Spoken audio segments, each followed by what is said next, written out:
Good morning. നമ്മൾ എക്സാമിൻ്റെ questions തന്നെയാണ് ചെയ്യുന്നത്. ഞാൻ വിചാരിച്ചു കംപ്ലീറ്റ് ആക്കിയിട്ട് അടുത്ത ചാപ്റ്ററിലേക്ക് പോകാമെന്ന് വിചാരിച്ചിട്ടും ഓരോ ക്വസ്റ്റ്യൻസ് കഴിയുമ്പോൾ ഇതും കൂടെ കുഞ്ഞുങ്ങൾക്ക് പറഞ്ഞു കൊടുക്കാം.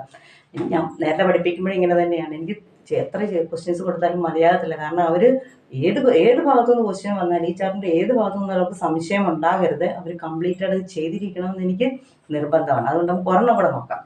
ഇതൊരു ഇച്ചിരി വ്യത്യാസമായിട്ടുള്ളതാണ്, അതുകൊണ്ട് ഞാനാണ് ഇതെടുത്തത്. A solid metallic sphere of radius 6 cm is cut into two halves. What is the surface area of each hemisphere? One of these hemisphere is melted and recast to make a cone of same radius. Find the height of the cone. Simple ആണ്. 5 മാർക്കിന്റെ question ആണ്. നിങ്ങൾക്ക് easy ആയിട്ട് score ചെയ്യാം. തന്നിരിക്കുന്ന value ഞാൻ എഴുതിയിട്ടുണ്ട്. ഇത് മാത്രമേ തന്നിട്ടുള്ളൂ. R = 6 cm. ഇവർ പറഞ്ഞിരിക്കുന്നത് ഒരു മെറ്റാലിക് സ്പിയർ ആണ്. അതിന്റെ റേഡിയസ് തന്നിട്ടുണ്ട്. ഇതാണല്ലോ റേഡിയസ് 6 cm. അതിനെ കട്ട് ചെയ്ത് എന്താക്കിയെന്ന് പറഞ്ഞേ, 2 ഹെമിസ്ഫിയർ ഉണ്ടാക്കിയെന്ന് പറഞ്ഞേ. അതായത് ഇതിനെ കട്ട് ചെയ്യുമ്പോൾ ഇങ്ങനെയാണല്ലോ 2 ഹെമിസ്ഫിയർ കിട്ടുന്നത്. 2 ഹെമിസ്ഫിയർ കിട്ടിയിട്ടുണ്ട്. അപ്പോൾ ഇതിന്റെ റേഡിയസ് തന്നെ ആയിരിക്കുമല്ലോ ഇതിന്റെ റേഡിയസ്, അല്ലേ? സെയിം അല്ലേ ഇതിന്റെ രണ്ടുപേരുടെ? ഇത് 6 അല്ലേ? 6 തന്നെ. ഒന്നുമില്ല, നേരെ ഫോർമുല പഠിച്ചിരിക്കണം. അത് നിർബന്ധം കേട്ടോ, അത് പഠിക്കുക. അപ്പം ആദ്യം ചോദിച്ചിരിക്കുന്നത് സർഫസ് ഏരിയ ഓഫ് ഹെമിസ്ഫിയർ. നമുക്ക് നോക്കാം. Surface area of hemisphere is equal to formula എന്നാണ്? 3πr². ഈ ഏരിയാസ് ഫോർമുല ഓർത്തിരിക്കാൻ ഒരു ട്രിക്ക് ഉണ്ട്. അതായത് ഏരിയ ആണെങ്കിൽ വരുന്നെങ്കിൽ നമുക്ക് യൂണിറ്റ് എന്നാ വരുന്നത്? സ്ക്വയർ അല്ലേ വരുന്നത്? സ്ക്വയർ സെന്റിമീറ്റർ അല്ലെ സ്ക്വയർ മീറ്ററിലെ വരുന്നത്. അപ്പോൾ അതിൻ്റെ യൂണിറ്റുകളുടെയും പവറുകൾ എന്തായിരിക്കും? സ്ക്വയർ ആയിരിക്കും. ഇനി വോളിയം ആണെങ്കിലോ നമ്മൾ മീറ്റർ ക്യൂബ് എന്നാണ് പറയുന്നത്, അല്ലേ? അല്ലെ ക്യൂബിക് മീറ്റർ. അപ്പോൾ അതിൻ്റെ വോളിയത്തിനകത്ത് എന്തായിരിക്കും വരുന്നത്? നമുക്ക് ഒന്നില്ല r³ അല്ലേ, 1/3πr³ അങ്ങനെയൊക്കെ ആയിരിക്കും വരുന്നത്. അത് നിങ്ങൾക്ക് ഓർത്തിരിക്കാം കേട്ടോ. അതൊരു ട്രിക്കാണ്, അത് മറന്നു പോകരുത്. ഫോർമുലാസ് ഓർത്തിരിക്കുക. അതായത് സ്ക്വയറേ വരത്തുള്ളൂ ഏരിയക്കകത്ത്. സ്ക്വയർ ഒന്നുമില്ല, വാല്യൂസ് അങ്ങ് കൊടുക്കുക. 3 × π × r 6² = 3 × π × r square 36 108 cm². Unit എഴുതണേ, മാർക്കുണ്ട്, അണ്ടർലൈൻ ഒക്കെ ചെയ്യണം. ഇവിടെ പൈക്ക് വാല്യൂ ഞാൻ കൊടുക്കുന്നില്ല, കാരണം നമുക്കിത് വേറെണ്ണത്തിലേക്ക് കൺവേർട്ട് ചെയ്യേണ്ട, ലിറ്ററിലേക്കോ അങ്ങനെ ഒന്നും ചെയ്യേണ്ടാത്തതുകൊണ്ട് നിങ്ങൾ സമയം കളയണ്ട. പൈന്ന് തന്നെ ഇട്ടാൽ മതി. ഇനി ചെയ്ത് കംപ്ലീറ്റ് ആക്കിയതിന് ശേഷം ചുമ്മാ സമയം കിടക്കുവാണെങ്കിൽ ചെയ്തോ. പൈയുടെ വിലയൊക്കെ ഇട്ട് 22/7 3.14 ഇട്ട് ഇൻറ്റു ചെയ്ത് കംപ്ലീറ്റ് ആക്കുകയോ ചെയ്യാം. ഇപ്പം തൽക്കാലം ഇത്രയും മതി.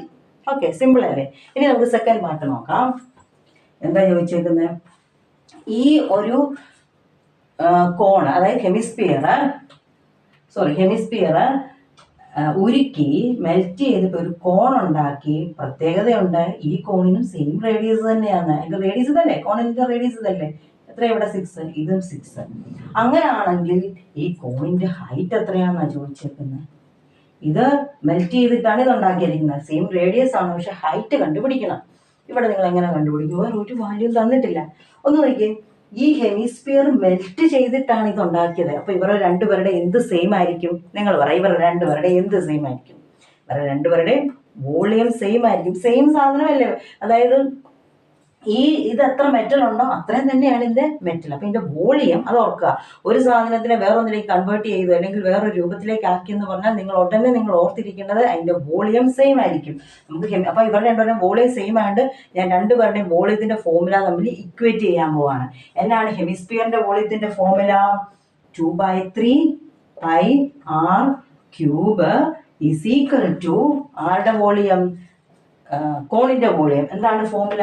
1/3πr²h. 1/3πr²h. ഇനി ഇവരെ തമ്മിൽ ഇക്വേറ്റ് ചെയ്താൽ മതി. ഇനി എന്താണ് എളുപ്പ വഴിയെന്ന് ചോദിച്ചാൽ, ഈ രണ്ട് സൈഡിലും സെയിം ആയിട്ട് എന്തെങ്കിലും ഉണ്ടെങ്കിൽ നമ്മളത് ക്യാൻസൽ ചെയ്യും. ഇവിടെ രണ്ട് സൈഡിലും എന്താണ് സെയിം ആയിട്ട്? പൈ ഉണ്ട്. പൈയും ഞാൻ ക്യാൻസൽ ചെയ്തു. ഇനി ബാക്കി വാല്യൂസ് കൊടുക്കുവാണ്. 2/3 × r³. റേഡിയസ് എത്രയാണ്? 6³ ഇനി 1/3 ഇവിടെ റേഡിയസ് എത്ര തന്നെയാണ്? 6² h ആണ് നമുക്ക് കണ്ടുപിടിക്കേണ്ടത്. ഓക്കെ, 2/3 ഞാൻ 6⁻³ എന്ന് പറഞ്ഞാൽ 6 3 പ്രാവശ്യമല്ലേ. ഞാനത് ഇങ്ങനെ എഴുതുവാണ്, സെപ്പറേറ്റ് ചെയ്തതാണ് നിങ്ങൾക്ക് മൾട്ടിപ്ലിക്കേഷൻ എളുപ്പത്തിന് വേണ്ടി. 1/3 ഈ സ്ക്വയറിനെ ഞാൻ 2ആയിട്ട് എഴുതി. 6 × 6 h. ഇവിടെ നിങ്ങൾക്ക് ക്യാൻസൽ ചെയ്യാൻ എളുപ്പത്തിന് വേണ്ടിയാണ്. ക്യാൻസൽ ചെയ്യണം. 3 2 ഇവിടെ ക്യാൻസൽ ചെയ്തു 2. ഇനി ബാക്കി എന്നാക്കിയുണ്ട്? ഞാൻ മേളത്തെ ഒന്ന് ചെയ്തിട്ട് ചെയ്യാം. ബാക്കി ഇവിടെ എത്രയുണ്ട്? 6 × 6 × 2 × 2. അപ്പോൾ എത്ര വരും ആൻസർ? 36 4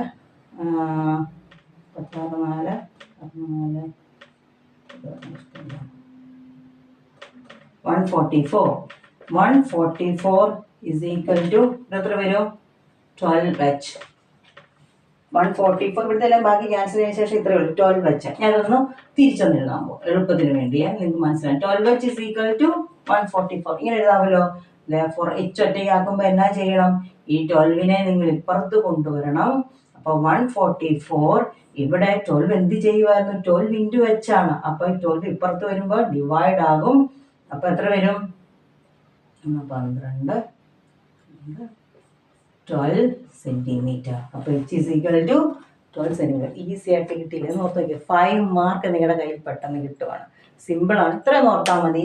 ഒരെണ്ണത്തിനെ മോൾഡ് ചെയ്ത് അല്ല റീകാസ്റ്റ് ചെയ്ത് വേറൊരു രൂപത്തിലേക്ക് ആക്കി എന്ന് പറഞ്ഞു കഴിഞ്ഞാൽ അതിൻ്റെ വോളിയം ആയിരിക്കും സെയിം. അപ്പം നിങ്ങൾ വോളിയത്തിൻ്റെ ഫോർമുല നമ്മൾ ഇക്വേറ്റ് ഇങ്ങനെ എഴുതിയിട്ട് തന്നിരിക്കുന്ന വാല്യൂസ് കൊടുത്തു കഴിഞ്ഞാൽ നമുക്ക് എന്താണ് അവർ കണ്ടുപിടിക്കാൻ ചോദിച്ചിട്ട് നിങ്ങൾക്ക് അത് ഈസി ആയിട്ട് കണ്ടുപിടിക്കാൻ പറ്റും. ഓക്കെ, ഇത് ചെയ്യണം കേട്ടോ.